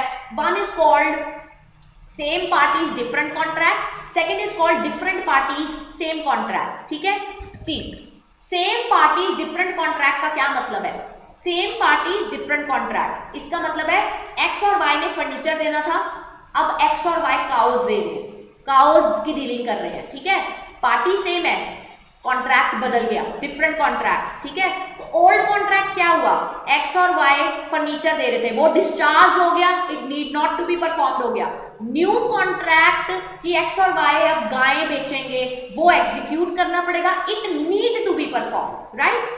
डिफरेंट पार्टी सेम कॉन्ट्रैक्ट का मतलब होता है एक्स ने वाई को फर्नीचर देना था, अब एक्स ने जेड को फर्नीचर देना, कॉन्ट्रैक्ट सेम है, पार्टी बदल गई। एक्स और वाई को जो फर्नीचर देना था, ये ओल्ड कॉन्ट्रैक्ट है, डिस्चार्ज हो गया, need not to be performed हो गया। एक्स ने अब जेड को जो फर्नीचर देना है, जो कि नया सब्स्टिट्यूट हुआ है, it need to be performed. ठीक है जी, तो नोवेशन बहुत जरूरी है कि वाया म्यूचुअल कंसेंट हो, दोनों पार्टीज की कंसेंट इन्वॉल्व होती है तभी सब्स्टिट्यूशन हो सकती है, नहीं तो नहीं। सेकंड आता है रिसेशन। रिसेशन का मतलब क्या होता है? रिसेशन का मतलब होता है cancellation.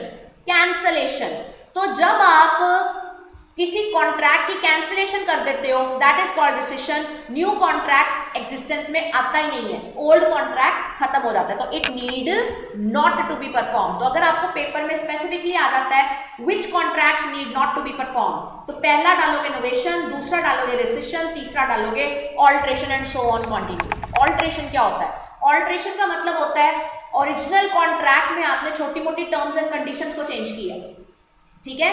Contract before alteration, contract after alteration. जो कॉन्ट्रैक्ट बिफोर ऑल्ट्रेशन है, ऑल्ट्रेशन करने से पहले उसको करने की जरूरत नहीं होती, जो ऑल्टर हो चुका है उसको करने की जरूरत होती है। ध्यान से समझिएगा। मान लो एक बंदे ने, मैंने एग्जांपल दिया हुआ है, 50 चेयर्स देनी थी 100 रुपए ईच के हिसाब से 15 जून को। कॉन्ट्रैक्ट सेम है, सी पार्टीज भी सेम है, एक्स और वाई, कॉन्ट्रैक्ट भी सेम है। किस चीज का कॉन्ट्रैक्ट था? चेयर्स का। कॉन्ट्रैक्ट भी सेम है, पार्टीज भी सेम है, अंदर की टर्म्स एंड कंडीशंस बदल गई। जैसे कि पहले 50 चेयर्स देनी थी या 55 देनी है, क्वांटिटी बदल दी, डेट बदल दी।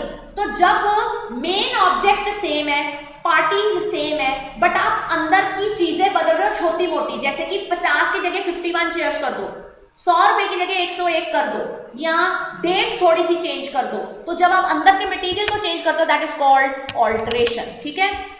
सी, जब पार्टीज म्यूचुअली एग्री करती हैं चेंजेस को, तो ओरिजिनल कॉन्ट्रैक्ट टर्मिनेट हो जाता है जो ऑल्ट्रेशन से पहले था, ठीक है। हाउएवर पार्टीज में कोई चेंज नहीं होता, सबसिस्टेंस ऑफ कॉन्ट्रैक्ट में कोई चेंज नहीं होता, ठीक है। और जब आपस में पार्टीज डिसाइड करके म्यूचुअल एग्रीमेंट के साथ ऑल्ट्रेशन करती है that is called authorised alteration. Authorised alteration हमेशा कैसे होता है? म्यूचुअल कंसेंट के साथ, ठीक है जी। आगे चलते हैं। नोवेशन और ऑल्ट्रेशन में डिफरेंस करते हैं। मैंने आपको बताया था, बड़ा इंपॉर्टेंट क्वेश्चन है। Novation, explain novation alteration, two similarity two dissimilarity, मैंने क्लास में डिटेल में डिस्कशन कर रखी है, ठीक है।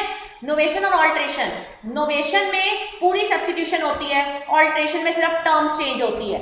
नोवेशन में नेचर बदल जाता है, यहां पे नेचर नहीं बदलता है, बाद में हमने एग्जांपल दिया था, ठीक है जी। फिर नेक्स्ट टॉपिक, और कौन से कॉन्ट्रैक्ट्स होते हैं जो need not to be performed होते हैं? आंसर आता है रिमिशन, आंसर आता है वेवर, सेक्शन 63।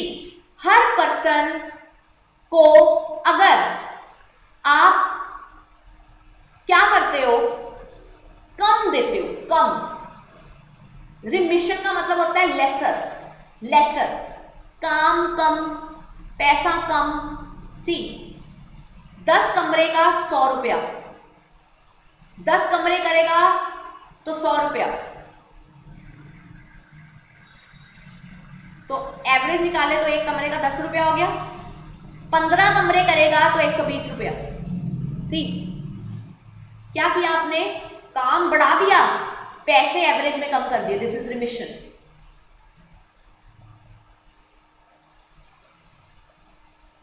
5,000 दूंगा 10 दिन में ये काम करना है, ध्यान से समझना। 5,000 दूंगा 10 दिन में ये काम करना है, 5,000 ही दूंगा चाहे 15 दिन में काम कर लो। टाइम बढ़ा दिया, पैसे भी तो बढ़ाते हैं, नहीं बढ़ाए ना। तो कहीं पे भी अगर आप ऑपोजिट पार्टी के साथ कंपैरिजन कर रहे हो, ऑपोजिट पार्टी के साथ ऐसा माहौल क्रिएट कर रहे हो कि काम भी ज्यादा ले रहे हो, ऊपर से पैसे भी नहीं दे रहे, और इनडायरेक्टली अगर आपको कहीं पे भी पता लगता है कि इसको इसके हक का पैसा पूरा नहीं दिया जा रहा, that will be called remission, कम पे करो, ठीक है। वो बोलते हैं हर प्रॉमिस को डिस्पेंस किया जा सकता है, मैंने तेरे से काम नहीं करवाना, रिमिट होली, पूरा काम तेरे से नहीं करवाना, और इन पार्ट, मैंने तेरे से आधा काम नहीं करवाना, ठीक है। या आपने परफॉर्मेंस का टाइम बढ़ा दिया, टाइम एक्सटेंड कर दिया, या आपने कुछ और सेटिस्फेक्शन एक्सेप्ट कर ली। 5 लाख देना था, 4,90,000 इन सेटिस्फेक्शन ऑफ 5 लाख, कम पैसा लिया ना, 5 लाख लेना था, 4,90 एक्सेप्ट किया ना, दिस इज कॉल्ड रिमिशन। अब रिमिशन के केस में होगा क्या? रिमिशन के केस में जो भी अमाउंट कम हुई है, जो भी अमाउंट कम हुई है, उस अमाउंट के प्रति कॉन्ट्रैक्ट डिस्चार्ज हो जाता है। मैंने क्लास में एग्जांपल दिया था, जैसे अगर 5 लाख का लोन मैंने किसी को देना था, हमें डिसाइड हुआ 4,90,000 इन फुल सेटिस्फेक्शन, तो 5 लाख वाला contract will be set to be discharged and 4,90,000 वाला contract via remission is set to be fulfilled, ठीक है जी। आगे नेक्स्ट हमारे पास आता है डिस्चार्ज ऑफ कॉन्ट्रैक्ट, और इस बार का अगेन मेरे को एक्सपेक्टेड क्वेश्चन है इसमें से। या आपको 7 मार्क्स में पूरा डिस्चार्ज पूछा जाएगा या आपको 6 मार्क्स में पूरा डिस्चार्ज पूछा जाएगा। बहुत इंपॉर्टेंट क्वेश्चन लग रहा है मुझे, एक्सपेक्टेशन लग रही है कि इसमें से पेपर इस बारी आ जाएगा। ठीक है जी। डिस्चार्ज ऑफ कॉन्ट्रैक्ट अगर आपको याद हो तो ये एक प्रोफेशनल चार्ट होता है जो मैंने आपको प्रोफेशनली क्लास में करवाया था, इफ यू रिमेंबर। ठीक है, हम डिस्कस करते हैं डिस्चार्ज ऑफ कॉन्ट्रैक्ट। डिस्चार्ज का मतलब होता है termination of contract, right. Contract का खत्म हो जाना, जब पार्टीज का rights and obligation comes to an end आ जाता है, सब कुछ खत्म हो गया, ना तुम प्रॉमिसर रहे ना तुम प्रॉमिसी रहे, contract is said to be discharge. ठीक है जी। नीचे चार्ट दिया हुआ है, डिस्चार्ज कैसे कैसे होता है। सी, पहला डिस्चार्ज बाय परफॉर्मेंस, ये चार्ट है बच्चों ने इस तरीके से आपने मेरे से नोट किया होगा, हमने ऊपर नीचे करके नोट करवाया था। पहला आता है डिस्चार्ज ऑफ परफॉर्मेंस, अभी हमने किया सेक्शन 37 38। अगर आप एक्चुअल परफॉर्मेंस करते हो, दोनों ने अपना काम कंप्लीट कर दिया, both parties met their obligation, contract discharge. Attempted performance, one party met its obligation and other party was not ready to accept, तो जो नॉन गिल्टी पार्टी थी उसके पास पावर है या तो कॉन्ट्रैक्ट को सब्सिस्टिंग कर या तो डिस्चार्ज कर। अगर उसने डिस्चार्ज कर दिया तो सेक्शन 38 यहाँ पे हिट कर जाएगा। Second, discharge by impossibility of performance, अभी हमने पीछे किया। इनिशियल इम्पॉसिबिलिटी जो प्री कॉन्ट्रैक्ट होती है, सब्सिक्वेंट इम्पॉसिबिलिटी जो पोस्ट कॉन्ट्रैक्ट होती है। Discharge by operation of law, operation of law में अगर डेथ हो जाती है तो हम देखेंगे कॉन्ट्रैक्ट पर्सनल नेचर का है कि नहीं। अगर पर्सनल नेचर का है तो कॉन्ट्रैक्ट डिस्चार्ज हो जाता है, अगर पर्सनल नेचर का नहीं है तो कॉन्ट्रैक्ट डिस्चार्ज नहीं होता है। नेक्स्ट आता है हमारे पास इंसॉल्वेंसी, अगर कोई पार्टी इंसॉल्वेंट हो जाती है तो वो इनकम्पिटेंट पार्टी हो जाती है सेक्शन 11 के हिसाब से। अगर पार्टी इनकम्पिटेंट हो जाती है तो उस कॉन्ट्रैक्ट को परफॉर्म करने की जरूरत नहीं होती है। आगे चलते हैं जी। Discharge by lapse of time, lapse of time में अभी सेक्शन 55 करवाया, अगर टाइम सेंस है कि टाइम सेंस नहीं है। अगर टाइम सेंस था, आपने टाइमली परफॉर्म नहीं किया तो कॉन्ट्रैक्ट डिस्चार्ज हो जाएगा और ऑपोजिट पार्टी आपको कंपनसेशन या डैमेजेस के लिए स्यू कर सकती है। Next, discharge by mutual agreement, अभी कराया। नोवेशन मतलब सब्स्टिट्यूशन, ऑल्ट्रेशन मतलब टर्म्स बदलना, रिसिशन मतलब कैंसलेशन, रिमिशन मतलब लेस अमाउंट एक्सेप्ट करना, और रह गया वेवर। वेवर और रिमिशन एक ही बात होती है। Discharge by breach of contract, that is actual breach and anticipatory breach, right. तो हम इसको करते हैं।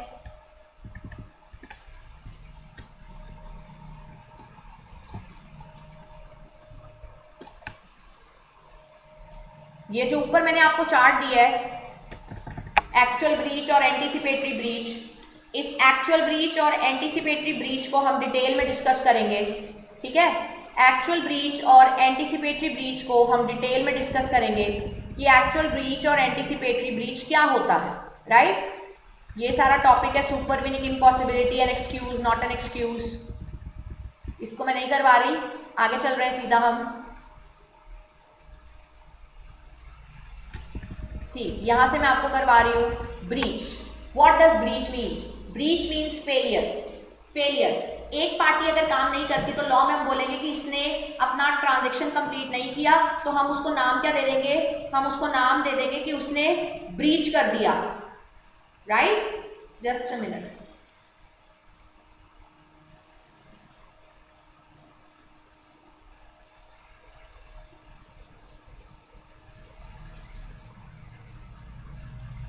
आगे, एक्चुअल ब्रीच क्या होता है? Left side actual breach, right side anticipatory breach. Actual breach का मतलब होता है, एक्चुअल ब्रीच का मतलब होता है वन पार्टी जिसने कॉन्ट्रैक्ट को परफॉर्म करना था, जिस डेट को परफॉर्म करना था उसी डेट को परफॉर्म करने से उसने कॉन्ट्रैक्ट को मना कर दिया। और एंटीसिपेटरी ब्रीच का मतलब क्या होता है? एंटीसिपेटरी ब्रीच का मतलब होता है ब्रीच बिफोर ड्यू डेट। इसका मतलब होता है ब्रीच बिफोर ड्यू डेट। ठीक है जी। आगे, अगर आपने ब्रीच किया है जब परफॉर्मेंस ड्यू थी, वो भी एक्चुअल ब्रीच होता है। अगर आपने काम चलते चलते बीच में छोड़ा है ड्यूरिंग द परफॉर्मेंस, वो भी एक्चुअल ब्रीच होता है, राइट।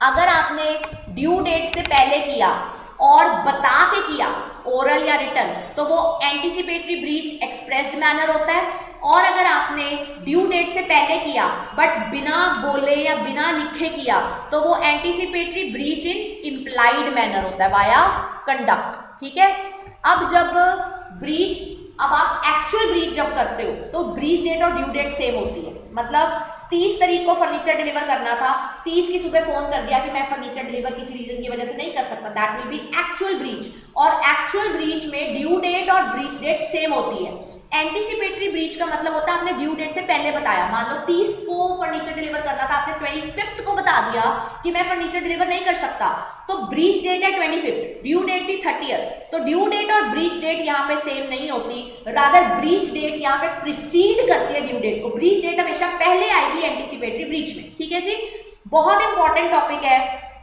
इसकी केस स्टडी मोस्टली पेपर में आती है कि इफेक्ट ऑफ एंटीसिपेटरी ब्रीच क्या होता है। ठीक है, anticipatory breach, effect of anticipatory breach क्या होता है? वो बोलते हैं एंटीसिपेटरी ब्रीच में जो नॉन गिल्टी पार्टी है उसके ऊपर डिपेंड करता है, treat the contract रिसाइंडेड, treat the contract रिसाइंडेड। तूने 25 तारीख को ब्रीच किया, 30 को फर्नीचर देना था, 25 तारीख को ही मैं तेरे को डैमेजेस के लिए इमीडिएटली स्यू कर दूंगी, मैं वेट नहीं करूंगी 30, मैं ड्यू डेट की वेट नहीं करूंगी, जिस डेट को तूने ब्रीच किया उसी डेट को मैं तेरे को स्यू कर दूंगी। दूसरा होता है treat the contract not rescinded still operative known to be subsisting. मैं कॉन्ट्रैक्ट, तूने 25 को मुझे बोला तू डिलीवर नहीं करेगा, लेकिन मैं तेरी बात नहीं मान रही, मैं तुझे अभी भी 30 की डीलिंग है हमारे साथ, तेरे पास अभी भी 5 दिन है, तू बोल रहा है कि तू 25 को नहीं करेगा, लेकिन मैं तेरे को still again I am giving you an opportunity to do it by 30th। इसका मतलब है मैंने कॉन्ट्रैक्ट को कैंसिल नहीं किया। किसने नहीं किया? नॉन गिल्टी पार्टी ने। कॉन्ट्रैक्ट को क्या माना? सबसिस्टिंग माना। ठीक है जी, तो कॉन्ट्रैक्ट अभी भी क्या है? अलाइव है। किसके लिए? बोथ पार्टीज के लिए। तो ऐसी सिचुएशन में क्या होगा? डैमेजेस क्या क्लेम होते हैं? डैमेजेस सब क्लेम होते हैं market price minus contract price. It is not cost price, it is contract price. ठीक है, जो मार्केट प्राइस ड्यू डेट पे होएगी उसमें से आप कॉन्ट्रैक्ट प्राइस को क्या कर दोगे? Minus, that will be claimed as damages. ठीक है जी, आगे चलते हैं। Remedies for breach of contract. Remedies for breach of contract, आपको एक चार्ट दिख रहा है सामने, हमारे पास 6 रेमेडीज हैं। पहला सूट फॉर डैमेजेस, दूसरा सूट फॉर, पहला इज सूट फॉर डैमेजेस, दूसरा is suit for specific performance, तीसरा is suit for injunction, third is quantum meruit, fourth is rescission, fifth is restitution. ठीक है जी, रेस्टिट्यूशन को मैंने डिटेल में नहीं करवाया, मैंने बताया था कि रेस्टिट्यूशन का मतलब होता है अगर एक पार्टी ने आपके साथ डिफॉल्ट किया है तो आपके पास पहला राइट ये होता है कि आप उस पार्टी से क्या क्लेम कर सकते हो? रिफंड।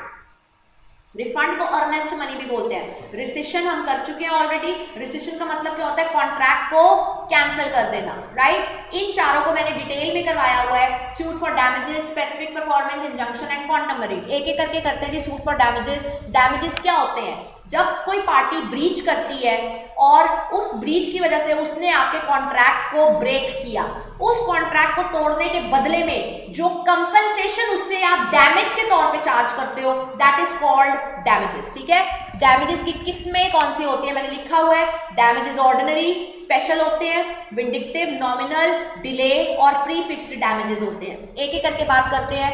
ऑर्डिनरी डैमेजेस वो डैमेजेस होते हैं जो कि एक नॉर्मल डैमेज है, जो कि एक पार्टी सफर करेगी नेचुरल सर्कमस्टांसेस में। अगर कोई आपने सफर किया तो मैंने एग्जांपल दिया हुआ है कि ड्यू डेट पे राइस डिलीवर करने से मना कर दिया, 5 किलो राइस देने थे, मान लो 5000 के हिसाब से, ड्यू डेट पे उसकी कीमत 5.2 हो चुकी थी, तो डैमेजेस क्या होंगे? Market price minus cost contract price, right. तो 0.2 का डैमेज आप क्लेम कर लो। स्पेशल डैमेज तब क्लेम करते हो जब आपने स्पेसिफिक कंडीशंस ऑपोजिट पार्टी को बताई होती है। इसका मतलब है अगर आपने कोई स्पेसिफिक टर्म्स एंड कंडीशंस किसी ऑपोजिट पार्टी को बताई थी कि अगर तूने डिले कर दिया तो मेरा ये नुकसान हो सकता है। आपने ऑपोजिट पार्टी को पहले ही अलर्ट किया हुआ था, हर चीज उसको क्लियरली बताई हुई थी, तो अगर फिर भी वो आपके साथ टाइमली डिले कर दे डिलीवरी में तो आप उसको स्पेशल डैमेजेस के लिए स्यू कर सकते हो। इसका बहुत लीडिंग केस है हेडले वर्सेस बैक्सनडेल। केस में क्या हुआ था, एक फ्लोर मिल थी, आटे की मिल थी, उनका क्रैंकशैफ्ट जो वो पुली के ऊपर एक रॉड चलती है वो टूट गया था। लेकिन गलती कहाँ पे हुई, जो मैनेजर था फ्लोर मिल का उसने रिपेयर शॉप पे जाके ये नहीं बताया कि हमारे पास इसकी कोई रिप्लेसमेंट नहीं है और आटे की मिल बंद पड़ी है। और जब उस रिपेयर वाले ने उसकी क्रैंकशैफ्ट की डिलीवरी रिपेयर में डिले कर दिया तो फ्लोर मिल वाले उनको पर डे रेवेन्यू जो लॉस्ट हुआ उसके लिए स्यू कर रहे हैं स्पेशल डैमेजेस के लिए। तो कोर्ट ने बोला कि क्या आपने उनको बताया था कि आपके पास क्रैंकशैफ्ट रिप्लेसमेंट नहीं है, आंसर इज नो। क्या आपने उनको बताया था कि आपकी इस वजह से बहुत ज्यादा रेवेन्यू लॉस्ट हो रहा है, आंसर इज नो। तो फिर आपको स्पेशल डैमेजेस नहीं मिल सकते जो कि आपको मिलते, एवरी डे का जो रेवेन्यू लॉस्ट होता वो आपको मिलता स्पेशल डैमेजेस के तौर पे अगर आपने स्पेसिफिक कंडीशंस कन्वे की होती। सिंस आपने स्पेसिफिक कंडीशंस कन्वे नहीं की है इसीलिए आपको सिर्फ क्या मिलेंगे, ऑर्डिनरी डैमेजेस। आगे चलते हुए आगे फटाफट से, since it is a rapid revision we will move on to vindictive और एग्जाम्पलरी डैमेजेस।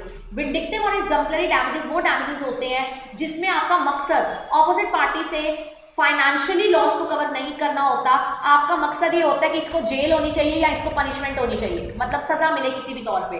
और vindictive damages only and only दो कंडीशंस पे दिए जाते हैं, एक शादी का वादा करके मुकर जाना या आपका बैंक में चेक डिसऑनर हो जाना। क्यों? क्योंकि आपके अकाउंट में पैसे थे फिर भी बैंक ने गलती से आपके चेक को डिसऑनर कर दिया। उसकी वजह से क्या होता है, जो क्लाइंट होता है उसकी लॉस ऑफ रेपुटेशन हो जाती है। तो जब लॉस ऑफ रेपुटेशन हो जाती है उसमें आप ये कैश डैमेज लेके क्या करोगे, आपको होता है कि बैंक अपॉलजी लेटर प्रिंट करे ताकि दुनिया को पता लगे कि मेरे बैंक में पैसे थे बट गलती बैंक की थी कि बैंक ने चेक को क्या कर दिया, बाउंस। आगे चलते हुए नेक्स्ट हमारे पास आता है नॉमिनल या remote damages.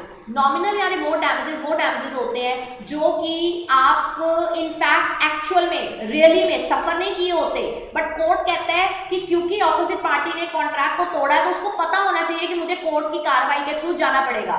Basically it is just a right two degree for breach. Basically आपने ब्रीच किया तो उसकी वजह से ऐसा किया जा रहा है। क्यों? क्योंकि नॉर्मली जो नॉमिनल डैमेजेस होते हैं उनकी कीमत 1 रुपया, 10 रुपया, 20 रुपया भी हो सकती है, राइट। मैंने इसमें क्लास में एग्जांपल दिया था पग डॉग का कि जब स्टार्टिंग में वोडाफोन ने पग डॉग को यूज किया था तो उस समय में पग डॉग की डिमांड बहुत ज्यादा इंक्रीज कर गई थी। All of a sudden demand was greater than that of a supply. तो सपोज करो मैंने 50,000 का पग डॉग एक्स को देना था और एक्स ने ड्यू डेट पे आके मना कर दिया, तो उसने सबसे पहले तो एक्चुअल ब्रीच किया, राइट। मैं उसको नॉमिनल डैमेजेस के लिए क्यों स्यू करूंगी? क्योंकि जिस डेट को एक्स ने मुझे मना किया डॉग लेने को उसी डेट को कोई और मेरे से 55,000 का वो डॉग लेने को तैयार बैठा था। अब आप सोचिए ना, 50,000 कहाँ मैं एक्स को दे रही थी, कहाँ दूसरा बंदा मुझे 55,000 दे रहा है। प्रैक्टिकली क्या मुझे कोई लॉस हुआ? Answer is no. देन मैं एक्स को क्यों स्यू कर रही हूँ? मैं एक्स को इसलिए स्यू कर रही हूँ बिकॉज अमाउंट की वहां पे मैटर नहीं करता, बट एक्स ने ब्रीच किया। कोर्ट कहता है अगर किसी बंदे ने ब्रीच किया तो आपको उसको कोर्ट में लेके आना चाहिए।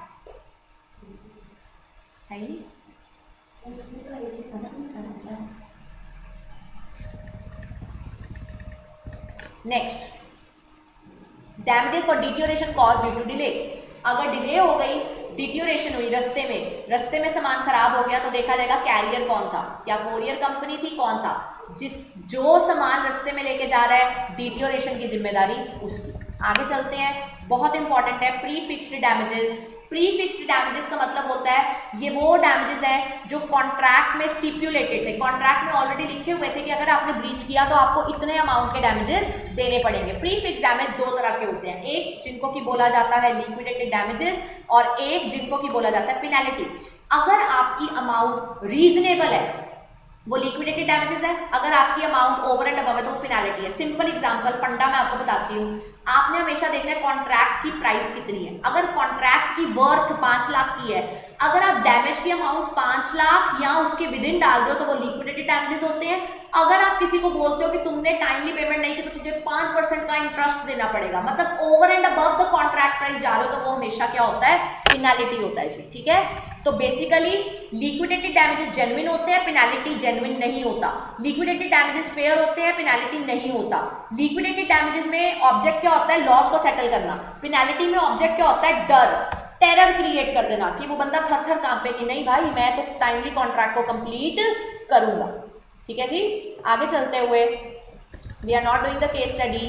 नेक्स्ट सेकेंड कैटेगरी, अगर आप डैमेज या नुकसान करते हो तो दूसरा कॉन्सेप्ट आपको क्या एप्लीकेबल होता है, answer is suit for specific performance. See मैंने हिंदी में लिखा हुआ है, मुझे काम से मतलब है। इसका मतलब है जब लॉस हुआ, जो लॉस हुआ वो इनएडिक्वेट है, मतलब उस लॉस को कैलकुलेट ही नहीं किया जा सकता। नुकसान इस तरीके का मैं कैसे कैलकुलेट करूं, कहां से शुरू करूं, तो कोर्ट कहता है एट डिस्क्रिशन ऑफ कोर्ट कहता है अगर ऐसी बात है कि आप लॉस को कैलकुलेट ही नहीं कर सकते तो मैं ऑपोजिट पार्टी को बोलूंगा कि काम पूरा करके दे। स्पेसिफिक परफॉर्मेंस का मतलब होता है जिस काम से तू पीछे हटा, जिस चीज के प्रति तूने ब्रीच किया उस काम को पूरा कर। ठीक है जी, आगे तीसरी category, suit for quantum merit। suit for quantum merit, now what does suit for quantum merit means? suit for quantum merit का मतलब होता है पे करो जितना एक बंदा अर्न करता है। See pay as much as earn, pay according to the ratio of काम done, pay according to the services deserved by the other person. ठीक है, जब एक बंदे ने अपनी सर्विसेज आपको रेंडर की है तो आपकी रिस्पॉन्सिबिलिटी बनती है कि आप उस बंदे को पर्टिकुलरली उसके किए हुए काम के अनुसार उसको उसके हक का कीमत दो। That is called quantum meruit. ठीक है, क्वांटम मेरिट के एसेंशियल्स क्या है, सबसे पहले सामने वाली पार्टी अपने हक का पैसा तभी मांग सकती है जब उसको आपने प्रिवेंट किया हो। दूसरा, वो खुद गिल्टी नहीं होनी चाहिए। तीसरा, उसने वो काम ग्रेशियसली नहीं किया था, प्यार मोहब्बत की वजह से नहीं किया था। ठीक है, फ्री काम नहीं किया था। नेक्स्ट, कोई एग्रीमेंट रेम्यूनरेशन के प्रति साइन नहीं किया गया था और आपने ऑपोजिट पार्टी को काम करने से मना किया था। तो जब आपने एक पार्टी को, जैसे कि मैंने अपने घर पे पेंटर लगाया और उनको काम करने से मना कर दिया, तो पेंटर की गलती तो नहीं है ना, मैंने मना किया, तो पेंटर जितना कमरा पेंट कर चुके हैं उसकी कीमत वो मेरे से लेके जाएंगे। That will be called quantum merit. जितना काम किया है उसके हक की कमाई उनको पे ऑफ कर दो। आगे see very important point, when contract is divisible. ठेके का काम डिविजिबल नहीं होता, वो इनडिविजिबल है। दिहाड़ी का काम डिविजिबल होता है, right, and other party has enjoyed the benefit. अगर कॉन्ट्रैक्ट डिविजिबल था, मतलब दिहाड़ी बेसिस पे था, और आपने उससे की 2 दिहाड़ियां लगवाई हैं, मतलब पर डे बेसिस पे काम करवाया है, उसके बाद आपने उसको आने से मना कर दिया, तो कम से कम उसको उसके 2 दिन के पैसे तो पे करो। ठीक है जी।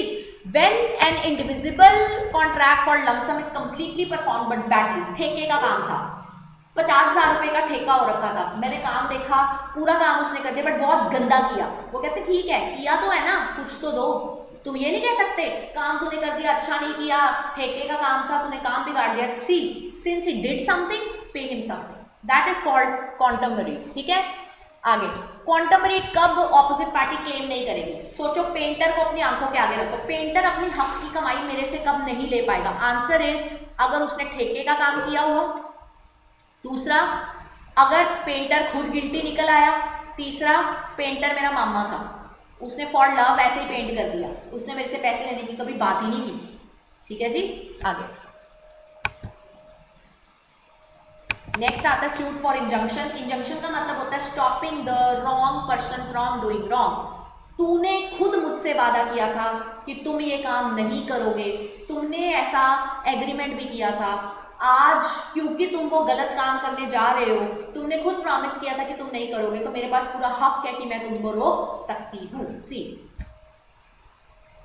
That is called injunction. मैंने एग्जाम्पल भी दिया था कि मान लो करीना कपूर है, अगर करीना कपूर कोई एक्स मूवी कर रही है करण जौहर की, तो करण जौहर ने उससे पेपर पे साइन करवा लिया कि डेट प्रॉब्लम हो जाती है, बहन तो साइन करके तू 2 महीने किसी और के साथ मूवी नहीं करेगी, और उसको संजय लीला बंसाली की ऑफर 1 महीने बाद आई और उसने साइन कर दिया, तो करण जौहर के पास राइट है कि वो करीना कपूर के ऊपर इंजंक्शन का टॉपिक रेज करवा सकता है, बिकॉज करीना कपूर ने खुद साइन किया था कि वो 2 महीने तक किसी और मूवी बंदे के साथ मूवी नहीं करेगी। That is called injunction. यहाँ पे आपका मेरे साथ यूनिट 5 एंड होता है। ठीक है जी, moving on. to unit 6 and the last unit of your contract act. What does it says now? It says contingent contract. What does contingent contract means? Contingent contract, section 31, it says a contract to do excuse me, a contract to do or not to do something if some event collateral to such contract does or does not happen. क्या मतलब है इसका? आपने बोला मैं contract करूंगा या नहीं करूंगा, अगर ये इवेंट हैपन हुई या इससे कोई जुड़ी हुई कड़ी हैपन हुई या नहीं हैपन हुई, मतलब अगर आप किसी को बोलते हो आज अगर बारिश होएगी तो मैं तेरे को 50,000 दूंगा, नहीं होएगी तो तू मुझे 50,000 देगा, इसका क्या मतलब है? This is to win and lose, this is wagering, सट्टा। लेकिन अगर आप किसी को ये बोलते हो कि अगर आज बारिश हो गई ना तो 50,000 पक्का तेरा, बट आगे से तुम्हें रेसिप्रोकल जवाब नहीं आया कि अगर नहीं हुई तो तुझे फिर मुझे 50,000 देना पड़ जाएगा, that is contingent, single sided. ठीक है जी, आगे। कोलेटरल इवेंट का मतलब क्या होता है? कोलेटरल इवेंट कोई परफॉर्मेंस भी नहीं होती, ना ही वो कोई कंसिडरेशन होती है। कोलेटरल इवेंट का मतलब है बस उसके साथ जुड़ी हुई कड़ी। ठीक है, कंटिंजेंट कॉन्ट्रैक्ट के कुछ रूल्स हैं 32 से लेके 36 तक। पहला रूल है enforcement of contract on happening of uncertain event. See, मैंने एग्जांपल दिया था, शिप अगर आएगी तो 5,000 दूंगा, शिप आएगी हैपनिंग तो 5,000 दूंगा। सोचो ना क्या हो सकता है, आ गई तो 5,000 देना पड़ेगा, ना आई तो नहीं देना पड़ेगा, डूब गई तो नहीं आएगी, नहीं देना पड़ेगा। सी, सेक्शन 32 क्या कहता है? अगर इवेंट हैपन, शिप आ गई, contingent contract valid. Event not happen, ship नहीं आई, इवेंट बिकम इम्पॉसिबल, शिप डूब गई, तो दोनों केस में कॉन्ट्रैक्ट क्या हो जाएगा? वॉइड। ठीक है जी, आगे moving on to 33rd section. Section 33 says enforcement of contingent contract on non happening of uncertain future event। Ship नहीं आई तो 5,000 दूंगा। सोचो ना, शिप नहीं आने पे कॉन्ट्रैक्ट बेस्ड है, अगर शिप आ गई तो उल्टा पड़ गया कॉन्ट्रैक्ट, कॉन्ट्रैक्ट वॉइड। अगर event has not happened, ship नहीं आई या शिप डूब गई तो नहीं आएगी, कॉन्ट्रैक्ट बिकम्स वैलिड। क्यों ऐसा क्यों हो रहा है, उल्टा क्यों चल रहा है? क्योंकि आपने कॉन्ट्रैक्ट की टर्म्स ये रखी थी कि अगर शिप नहीं आएगी, नॉन हैपनिंग के ऊपर कॉन्ट्रैक्ट बेस्ड था, तो ऐसी सिचुएशन में उसको क्या माना जाएगा? कंटिंजेंट कॉन्ट्रैक्ट क्या है? वैलिड। ठीक है जी, आगे चलते हैं। Moving on to third, section 34, enforcement of contingent contract dependent on future conduct of living person। एक बंदे के जिंदा रहने के ऊपर और उसकी हरकत के ऊपर डिपेंड करता है कि कॉन्ट्रैक्ट कैसा होगा। अगर उसकी हरकत कॉन्ट्रैक्ट को इम्पॉसिबल कर देगी तो कॉन्ट्रैक्ट इम्पॉसिबल, अगर उसकी हरकत कॉन्ट्रैक्ट को वैलिड करेगी तो valid. Moving on to the very next topic, it says Section 35, subsection 1, enforcement of contingent contract on happening of specified event within fixed time। within fixed time का मतलब है अगर शिप आ गई और 13 तारीख से पहले पहले आ गई तो तुझे पैसे दूंगा। अगर वो 13 तारीख से पहले आ गई तो इवेंट हैपन हो गई, विद इन टाइम हो गई, कॉन्ट्रैक्ट वैलिड। अगर 13 तारीख के बाद आई है, इवेंट हैपन हुई है लेकिन आफ्टर डेट, नॉट वैलिड। डूब गई, not valid. Impossible, not valid. ठीक है जी, आगे next section 35 subsection 2, contingent contract non happening with in fix time. Ship नहीं आएगी अगर 15 तारीख तक, अगर 15 तारीख तक नहीं आई, कॉन्ट्रैक्ट वैलिड। ठीक है ना, अगर आ गई कॉन्ट्रैक्ट नॉट वैलिड, डूब गई तो नहीं आएगी, कॉन्ट्रैक्ट वैलिड। ठीक है जी, आगे चलते हैं। आगे चलते हुए नेक्स्ट हमारे पास आता है quasi contract. What does quasi contract means? Quasi contract का मतलब होता है कि एक कॉन्ट्रैक्ट जिसमें कोई ऑफर नहीं हुई, जिसमें कोई एक्सेप्टेंस नहीं हुई, जिसमें कोई कंसिडरेशन के बारे में डिस्कशन नहीं हुई, लेकिन लॉ ने तुम्हारे ऊपर एक इम्पोजिशन कर दी, तुम्हारे ऊपर एक ऑब्लिगेशन क्रिएट कर दी, तुम्हारे ऊपर एक सिचुएशन क्रिएट कर दी जिससे अब तुम पीछे नहीं हट सकते। तो कोर्ट ने तुम्हारे ऊपर एक ऑब्लिगेशन थोप दी है, उसको बोला जाता है कॉसी कॉन्ट्रैक्ट। सी, इसमें कोई ऑफर नहीं है, कोई एक्सेप्टेंस नहीं है, कोई कंसिडरेशन नहीं है, इसका मतलब कॉन्ट्रैक्ट के इसेंशियल्स ही मिसिंग है। तो ये इन एक्चुअल में कॉन्ट्रैक्ट होता नहीं है, ये रिजेंबल करता है एक कॉन्ट्रैक्ट को, इसीलिए इसको बोला जाता है कॉसी कॉन्ट्रैक्ट। कॉसी कॉन्ट्रैक्ट किसके ऊपर बेस्ड होता है? कई बार 1 मार्क का क्वेश्चन आया हुआ है, कई बार 2 मार्क्स का क्वेश्चन आया हुआ है। कॉसी कॉन्ट्रैक्ट एक प्रिंसिपल के ऊपर बेस्ड होता है, that principle is called principle of equity, principle of justice या प्रिंसिपल ऑफ गुड कॉन्शियस। उसका मतलब होता है एक नजर से देखना, एक जैसा करना। ठीक है, तो quasi contract is based on a maxim, it says no man must grow rich out of the another personal loss. तुम अमीर बनना चाहते हो बनो, बट कभी भी किसी को दबा के या किसी का नुकसान करवा के अमीर मत बनो, ऐसी अमीरी का कोई फायदा नहीं होता, ठीक है।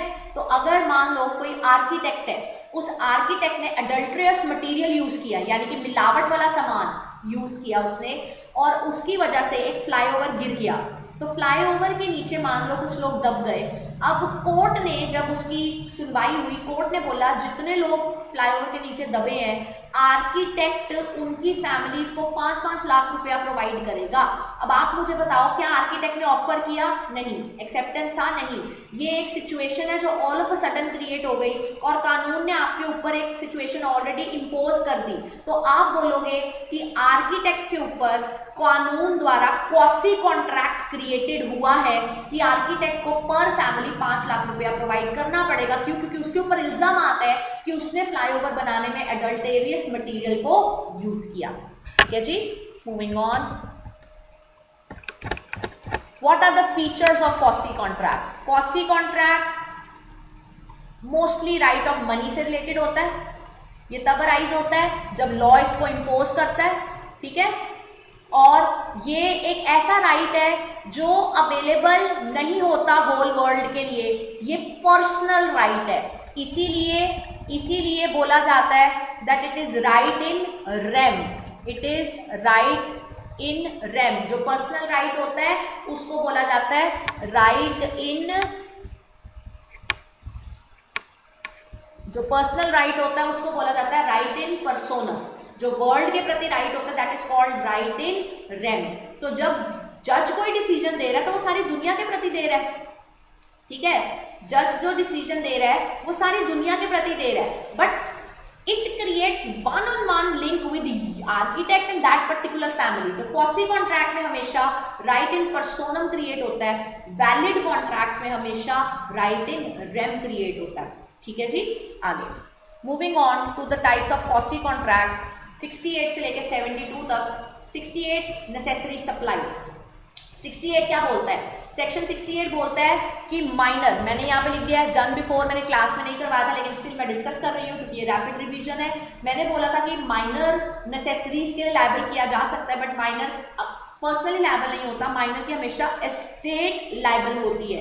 तो जब भी आप माइनर को लायबल करोगे तो माइनर को लायबल करने के लिए जिस कॉन्ट्रैक्ट का आप एक्सक्यूज लोगे that will be called quasi contract. Second is 69 payment by interested person.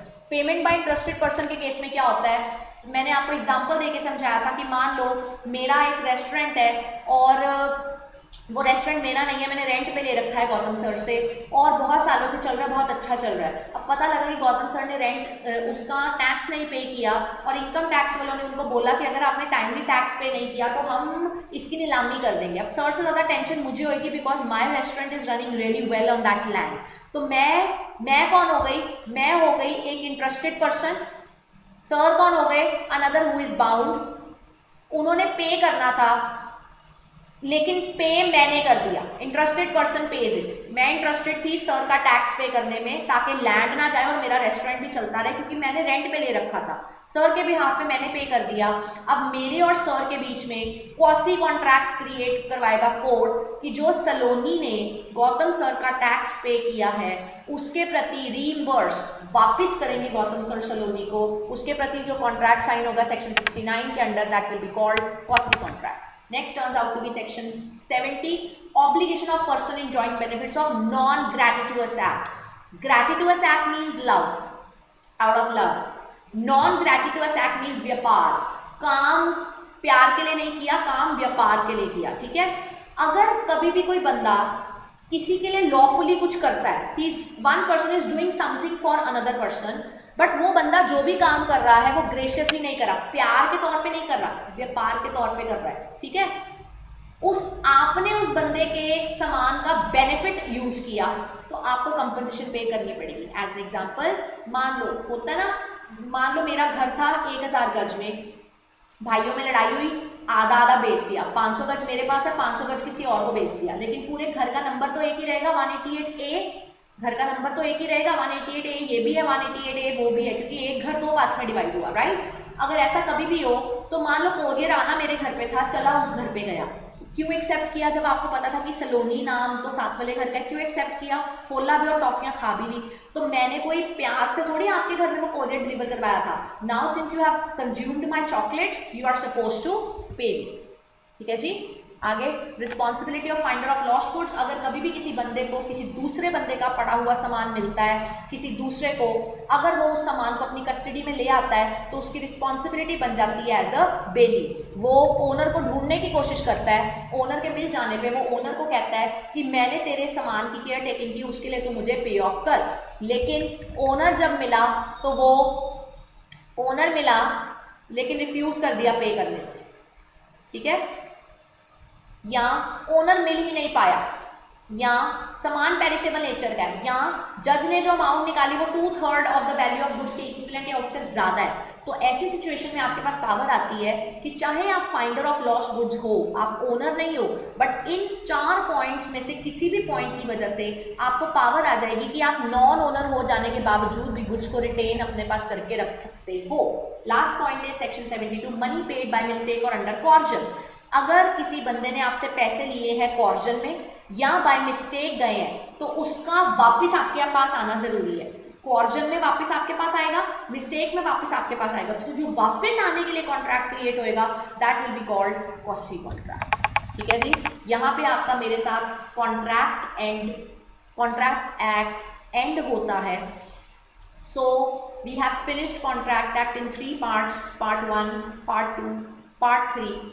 इसी अकॉर्डिंगली हम बाकी कॉन्सेप्ट्स भी देखेंगे कि हम उसको भी रैपिड रिवीजन में लेके आएँ ताकि पेपर में जाने से पहले आपको थोड़ा सा ओवरव्यू हो जाए कि हमने क्या क्या क्लास में किया था। ठीक है जी। So stay tuned, you will be getting next lecture very soon. Thank you so much.